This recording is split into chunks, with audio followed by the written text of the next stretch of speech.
Voici le Canva, le document qui va vous permettre de vous poser les bonnes questions avant de rentrer dans la création du badge sur la plateforme Open Badge Passport. La première question à se poser est liée au bénéficiaire du badge. Pour qui est ce badge? Est-ce un badge pour vous ou est-ce un badge pour quelqu'un d'autre? La deuxième question à se poser concerne ce que le badge va permettre de rendre visible. Qu'est-ce que je veux revendiquer ou reconnaître? Est-ce une compétence, une expérience, la création d'une communauté d'usage ou de pratique, ou tout simplement indiquer ma confiance à quelqu'un?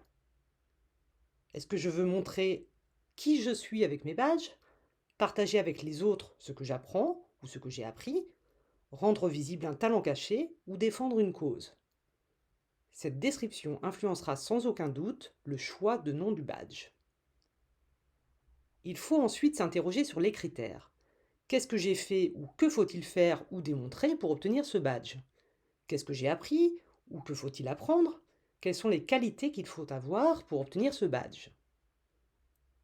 Pour pouvoir créer le badge sur la plateforme, il vous faudra également créer l'image du badge.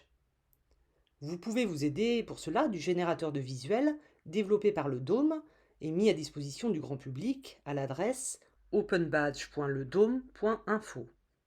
Vient ensuite la question de l'émetteur du badge. Vais-je me le délivrer ou l'émettre à quelqu'un d'autre? Ce badge peut-il être émis par d'autres personnes?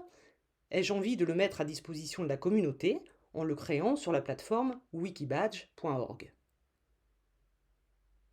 Dès lors que le badge sera délivré, on pourra l'enrichir en y ajoutant des éléments de preuve ou des informations sur ce qu'il revendique.